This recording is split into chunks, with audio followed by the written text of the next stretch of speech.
Hello, football fans, spring football fans. It's Friday. You know that means the football weekend has started already. That's what I like about this league. And you know what? I'm liking the Friday night football action on the Fox Network. But before we go into that, let's talk about the ratings for Week 6. Friday night game between the bitter rivals of St. Louis and Arlington. 630,000 on the Fox game of the week. Not a bad rating. It was a good game if you like defensive football.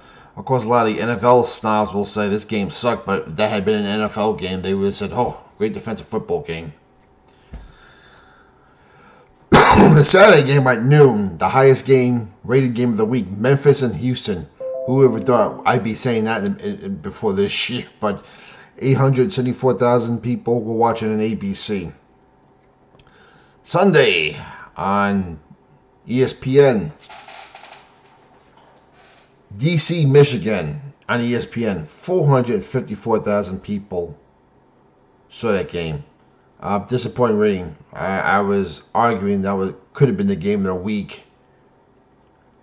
But even though it wasn't a good game, you still got to see the Bryce Perkins show that day. It was Bryce Perkins versus Jordan Ta'amu.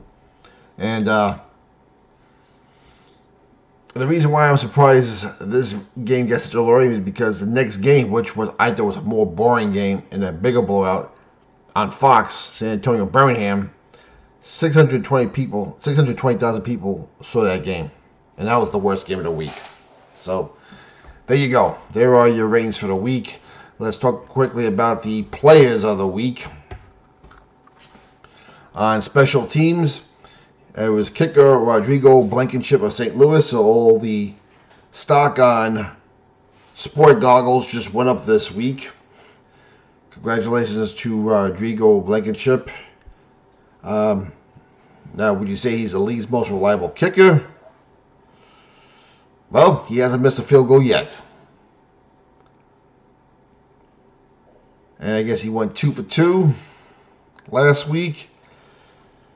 And right now he is this year's version of maybe Jake Bates without the 60-yarders. Or maybe 2 years ago, the guy on the Brahmas there, Romo, who was perfect until the very last kick of the year, which cost them a game against DC.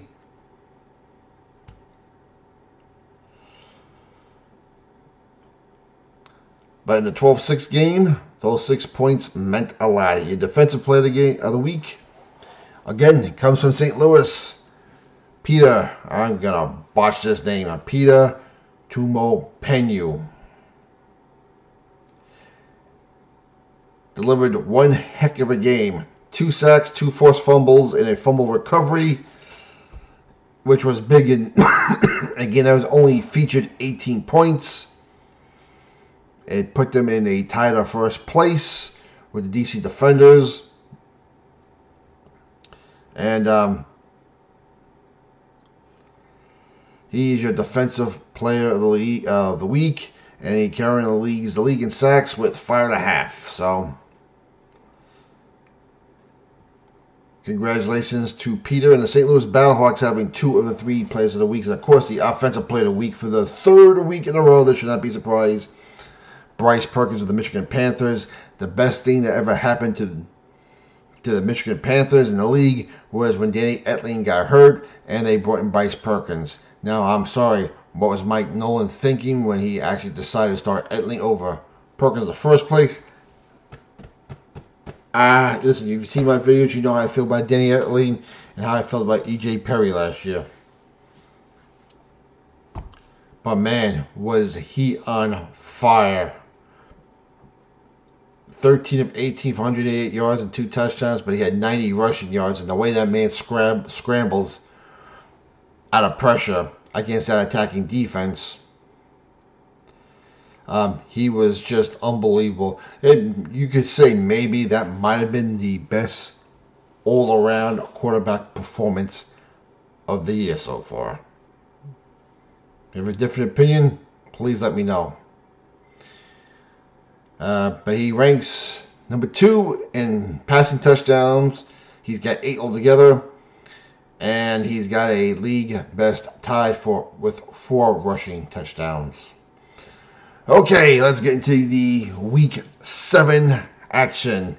The Friday night game of the week on the Fox Network. My DC Defenders. Shields up, Defender fans, against the San Antonio Bombers. As I've been saying, I don't care what the records are, there's a lot more parity in this league than there was last year. We have 6 teams right now competing for 4 spots. Last year, at this time, if I remember right, we pretty much had our 4 set already.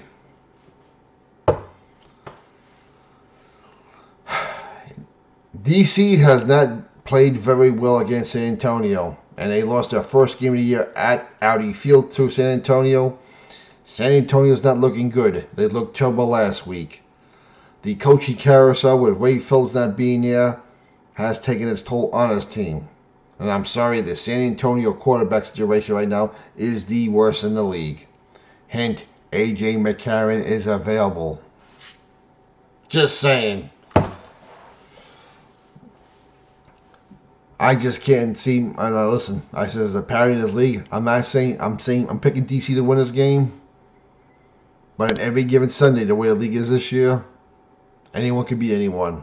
So, if anyone says there's any trap games this year, as of right now, I don't think there are trap games. Any of these teams can win on any given day. But I'm taking DC to win this game. I don't like the way the Browns have played since they've beaten DC. I think DC's got a little chip on their shoulder for what happened to them against Michigan. So I am taking the Defenders to win this thing 23-19. Now the Saturday game, the lone Saturday game, which you can say maybe the game of the week, in my opinion. Maybe. Michigan at Arlington at Choctaw Stadium. That's a 1 p.m. game on Fox. Michigan is riding high right now. Arlington is 3-3. Could easily be at least 4-2, 5-1, 6-0. That's the difference between these losses right now. Arlington must look at themselves on play on Monday mornings and say, "My God, how we let this one get away from us?" Especially against both the Stallions and the Defenders. But right now, man, listen, I'm liking the way the Panthers are playing. I think they're the best team in the league right now. Bryce Perkins is hot. I am not going to counter that Renegades defense, but the Renegades offensive line has not been looking too good lately. I am going with the Panthers to win this game on the road.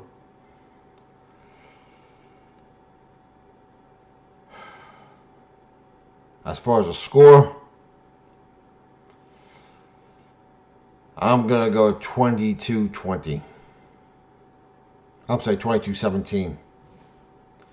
Now we have a doubleheader on Sunday, the noon game on ABC. The Houston Roughnecks and the Birmingham Stallions. This could be a very good game. And if the Houston Roughnecks want to make a statement in the league, here is your chance, Coach C.J. Johnson. We were calling for his head the last 2 years. It looked bad for him. They're back in the playoff race. Let's see them win this game. It'll be at Protective Stadium, so it'll be in Birmingham. Case Cookers will be starting, and I like Case Cookers. But right now, Jalen McClendon has made a huge impact on his team. Probably the second biggest impact in his league behind Bryce Perkins right now. It's amazing someone waited this long to pick him up.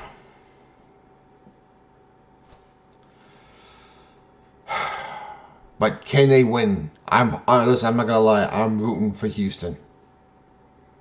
I am. But I'm still seeing Stallions. Sorry, everyone. I'm seeing Stallions. I'm going to go 15-10 Stallions.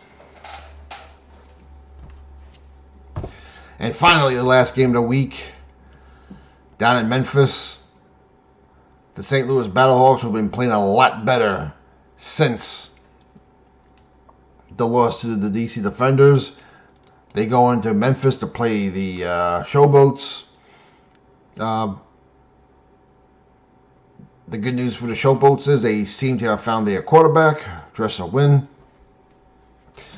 I just wish their coaching. I just wish Wizard Hunt was there this year. I really do, because him not being there is a big loss. But they're still playing hard, and they're still playing well. I mean, there's a few games they could have easily won. They beat the Stallions already, which was big. Listen, can they win this game? Yeah, there's parity in the league. There is parity in the league, but right now, I like the way the Battlehawks are playing. I think Andy Barrett is making them play with a chip on their shoulder. It's shown since the DC loss.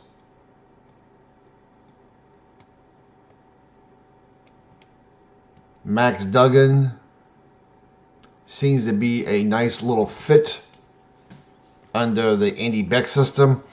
I'm going to take the Battlehawks. This will be a good game now. It should be a good game. And I'm going to go... I'm going to go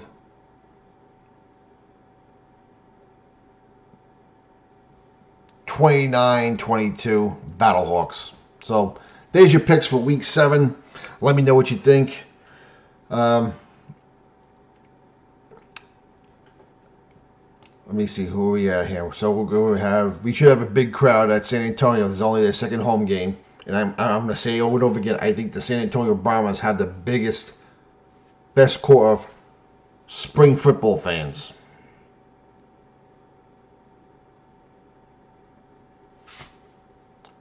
I'm not saying they have the best diehard fan base, but I think when it comes to spring football, the Brahmas, and I think it might have been better to have the game go back, the UFL Championship go back to San Antonio, because the atmosphere was better down in San Antonio was last year at St. Louis. I really thought St. Louis had to win that game, be in that game last year to have any juice. And since the game is in St. Louis again this year, I think it's best for the league for the Battlehawks to be in that game. I'll just leave it at that. And of course, at Choctaw Stadium, listen, guys, come on. Let's skip to 15,000. Birmingham, I don't get how a team has won 3 straight championships can have a problem with the box office. They're making me scratch my head right now. The Birmingham Iron, the Birmingham Fire, and the Birmingham Stallions of the 80s had better attendance than this. Sorry, I have to call it as I see it. And finally, Memphis. Jeez, Memphis, can you get more than 5,000 people at the game? And I'll leave it there. All right, folks, let me know what you think. I'm looking forward to 4 competitive games. For the love of football, we'll talk to you later.